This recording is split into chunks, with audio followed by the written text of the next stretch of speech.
All right, ladies and gentlemen, welcome back to the Cleveland Pulse YouTube channel. I am your host, Justin Harold, and with me, as always, my co-host, Jeff Santa. We're bringing you the Week 3 preview. No more Week 2, no more Week 1. We're 0-0. Not going to focus on any of that negative stuff. We're here. We're about it. Jeff, my guy, what is going on with you, my brother? I think we're gonna start calling this the MWS, the must win shades, because Oh, I'm just gonna start wearing them. Honestly, hopefully it starts some good juju. I don't mind it. I think they look, give a little flavor to the program. And hey, Kareem Hunt is back, so fun week ahead of us. We were just talking about how this Titans team makes no sense. They lost to New Orleans, then they beat a Chargers team who seems more talented than the New Orleans team. I guess maybe Austin Eckler didn't play last week, whatever. So it should be an interesting game. You're at home. It's an AFC game, third AFC game in a row. Should be a fun one.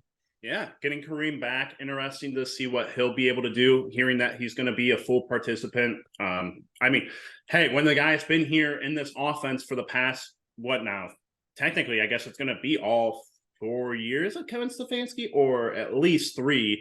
So he's got the offense figured out. He kind of basically just knows what he has to do. And, Jeff's thinking he's going to land on a heavier side of usage. I'm thinking he's still probably going to be on the smaller end, but we'll see. We'll see. He's definitely in a pass threat, so that's great. But yeah, this Titans team, Jeff, like you said, we were kind of talking about it earlier, and I just used the analogy of this is like a Jets game last year, where you're kind of thinking you're the more superior team, and top to bottom, you look at the rosters, and that's just a feeling you get going into it. But as we know, this is the National Football League. They have a very good coach over there with Mike Vrabel. Sure. So he'll keep them competitive. I'm sure about that. But it doesn't mean that our team won't take advantage of some of their inconsistencies. So, Jeff, out of me, I'm thinking the defense here. We got a couple of names that are going to be out. Greg Newsome, who hurt his elbow in the Monday night game, was determined to be out. And crazy one here, something that me and you talked about, and probably we'll talk about a little bit as just a talking point, is James Hudson, questionable with an ankle injury. Important mainly because we got depth issue now at the tackle positions. Yep. Especially when you just want to talk about how bad Jedrick Wills is and all the inconsistencies that he has. But Jeff, what is it about this Titans team that just feels like they don't have the best roster, but they still feel like a competitive threat to us? Well, I mean, like you said, every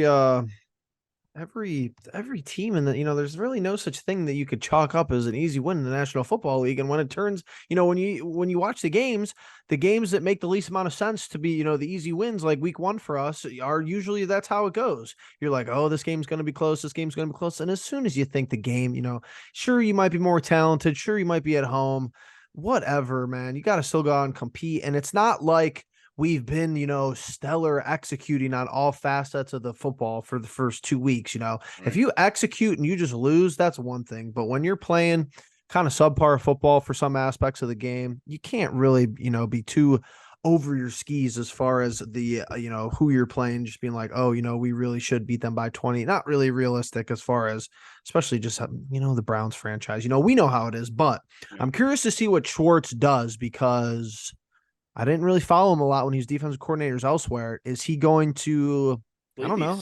Was with the Titans recently too as their D coordinator. Is he gonna like stack the box though and just be like, hey, beat us with Tannehill and just make sure, Henry has no impact on the game? I think that's the biggest matchup to me, is what our defensive scheme is against Derrick Henry as far as the entirety of the game. Yeah, and Jeff, I think if you recall back, there was a couple years ago that we did play the Titans, and very much to our win, I think, was credited to the fact that Derrick Henry wasn't able to get going in that first half. Yep. We tackled him well. Yeah, we tackled him very well. Remember, Sheldon Richardson had a hell of a game that week. But yeah, this is going to be one of those tests again where for the past 3 years, we've been one of the worst defenses in terms of allowing rushing yards. And now it seems like Jim Schwartz has the defense figured out in terms of every aspect. But this is going to be one of those instances where, hey, you're thinking not a great team in general, not a lot of expectations for them. This is totally a game where Derrick Henry just goes for 120 yards and a touchdown on us. That's just how I think sometimes these things work out, but could be wrong. We've got to focus a little bit more on the offensive side with the struggles that we've been seeing. Jeff, there's a couple aspects that need to change. I'm looking for improvement from not the quarterback and not the wide receivers, but I'm looking for a particular player who got paid this past offseason to maybe finally start making his money's worth. But I know that that is a topic for a little bit later on.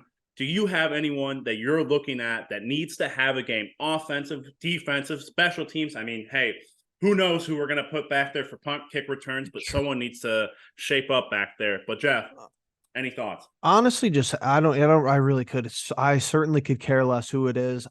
You got to see a 100-yard wide receiver this week. I mean, you're through 2 games and the receiving stats are just absolutely abysmal. I mean, Amari Cooper logically leading at the top with 127, and then Moore was 79 and Njoku was 72, and then it's all the way down to David Bell, who has less than 30. So I don't care who it is. I don't care if it's a tight end. I don't care if it's Jordan Akins, for all I really care about.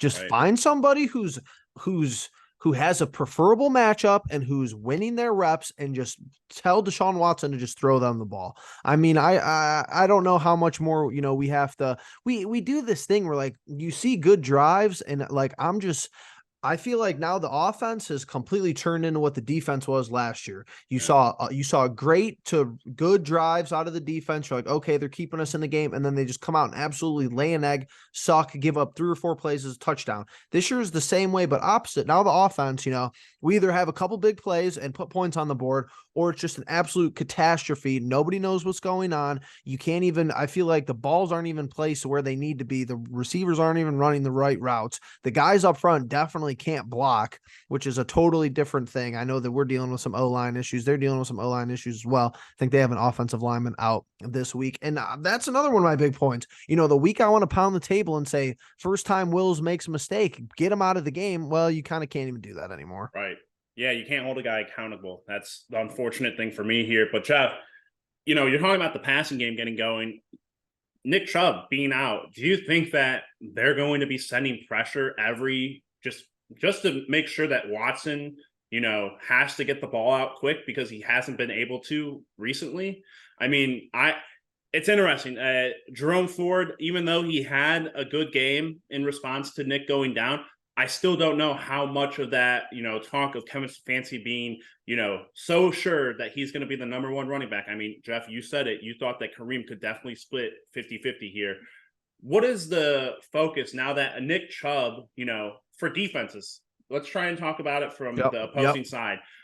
What are teams thinking now, knowing that Nick Chubb has always been there almost, practically every game for the last 5 years of his career? What are teams thinking now in terms of how they game plan for us on the defensive side? Well, I'm just nervous that Stefanski has never had this issue before. Stefanski, for the most part, maybe a couple of games with like small injuries like groins and stuff like that. But he's had Nick Chubb his whole tenure here.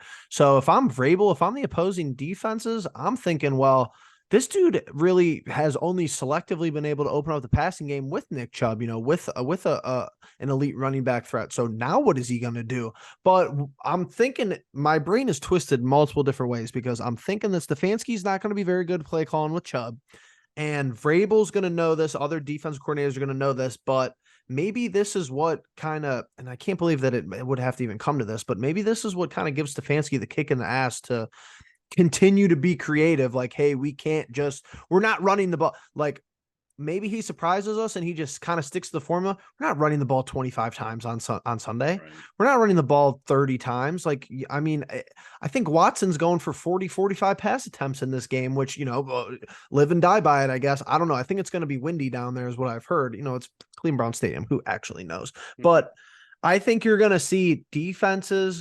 My hopes is Vrabel is overzealous, gets greedy, and Stefanski has one of his signature like dink and dunk games, like little screen to Hunt, bubble screen to Jerome Ford, and Watson has like 275 passing yards, but like 200 of them are after the catch. Yeah, I think thinking about it from a defensive standpoint, I'm thinking a lot of press corners with a lot of fake blitzes coming in.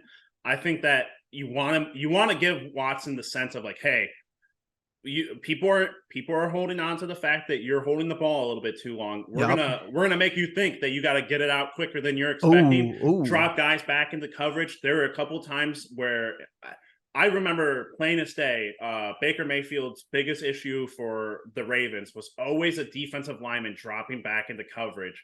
I'll never forget Calais Campbell doing it, and it's one of those things where people think it's crazy, but hey, when a guy gets his hands up, tips that ball, it's free game. Everyone gets the chance at it, and I think that that's more than likely what we will see. I think we'll see a lot of guys up at the line on a consistent basis this week, but they'll all be coming back and kind of just making sure that, hey, Watson, if you're gonna beat us, we're gonna make you think for it. You know, you got to work for it this time. Right. So, And honestly, like I think that's what's making defensive coordinator's job so easy against us, because Watson is just, he's not doing anything at a high level outside of running the football and, working for first downs and 2-point conversions. That's about it.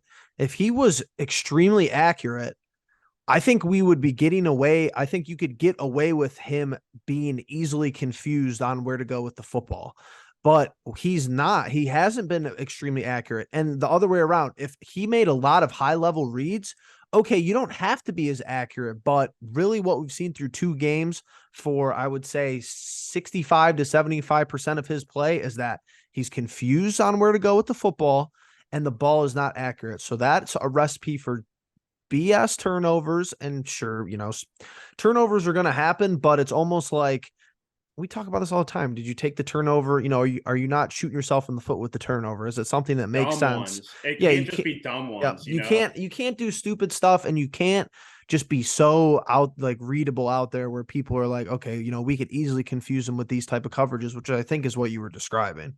Yeah, and for me, the turnovers that we've had in the first 2 games, a lot of them are just individual mistakes by Watson, Ford, not holding the ball with 2 hands when you're going into Njoku, not holding when you're getting tackled, if your hands or if your arms aren't boom together like this, holding protecting it, you got to be protecting that ball, because I'm sick of the turnovers.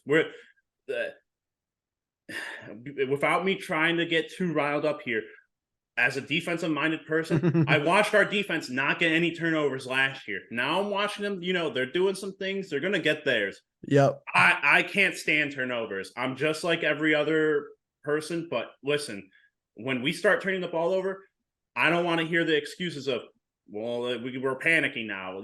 No need for that. There's no need for that. And the philosophy Stefanski's whole philosophy needs to change, because trust Jim Schwartz, and the defense is hopefully continues to be legit right now. Right. So a lot of things bothered me from last week. Obviously, the Njoku turnover was one of them. That whole drive bothered me. But when Grant Delpit has an interception in the other team's territory and you get no points, you do not deserve to win the game. Take points where you could get it. You have Hopkins. You have a good defense. Punt when you should punt.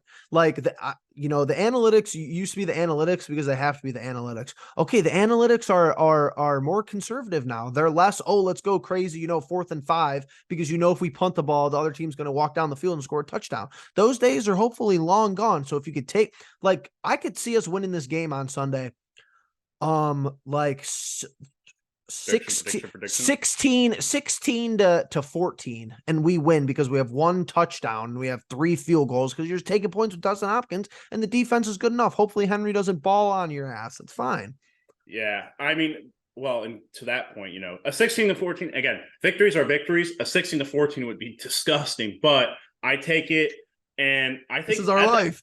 And at the end of the day, though, when you think about it, when you talk about the Titans, you're talking about 3 players. You're talking about Derrick Henry. You're talking about Ryan Tannehill. Barely. And you're talking about DeAndre Hopkins, who is a shell of himself with Tannehill. Yep. So really, we're only talking about 1 stud over there who, again, you want to talk offensive lines. Our line's great.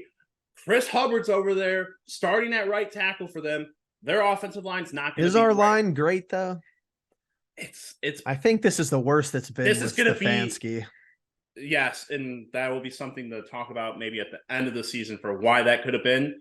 But because a lot of the same names are still here. But Jeff, With that all being said, was that your prediction? 16-14 Uh, victory? sure. Well, let's roll with it. Ooh. With the must-win shades on, 16-14 victory. Let's roll with it. Not the greatest victory. Man, No. even I am going to have a hard time with this one. 21-24,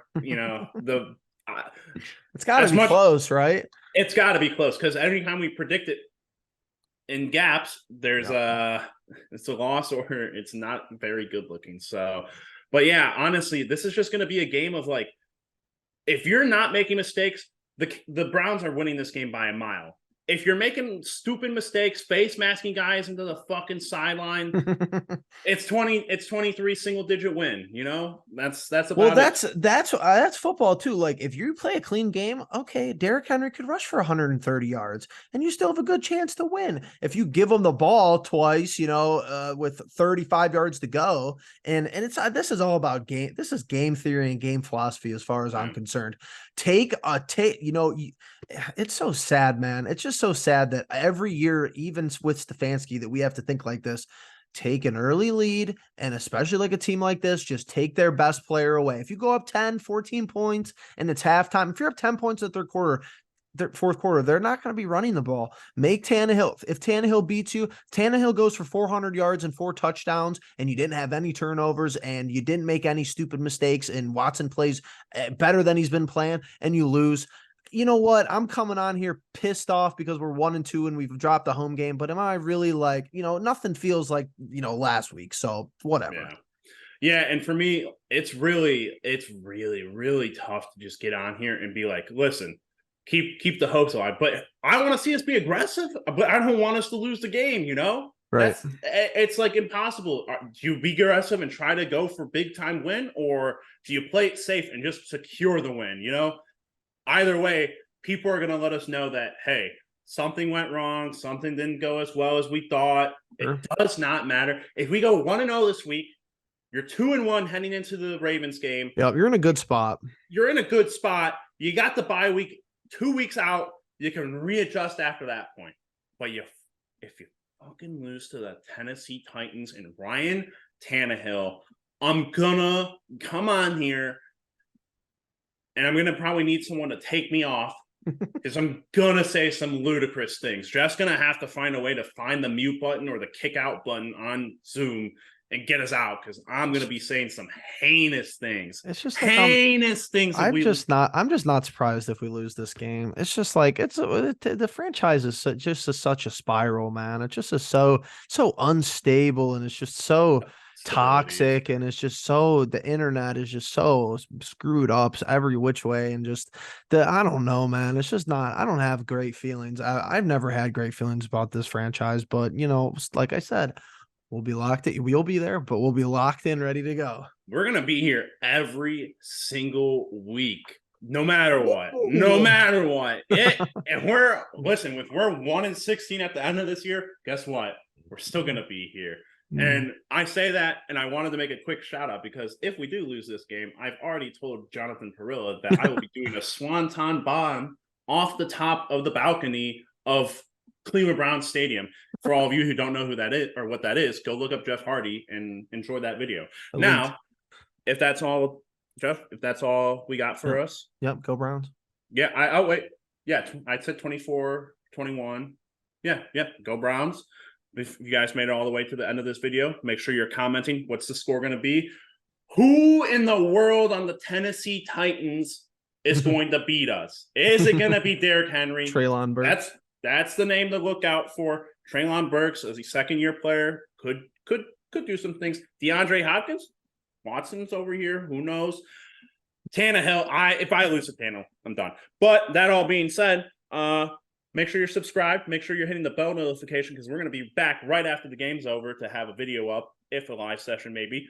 Who knows? But all that being said, we appreciate you guys being here, and we'll catch you in the next one. Peace.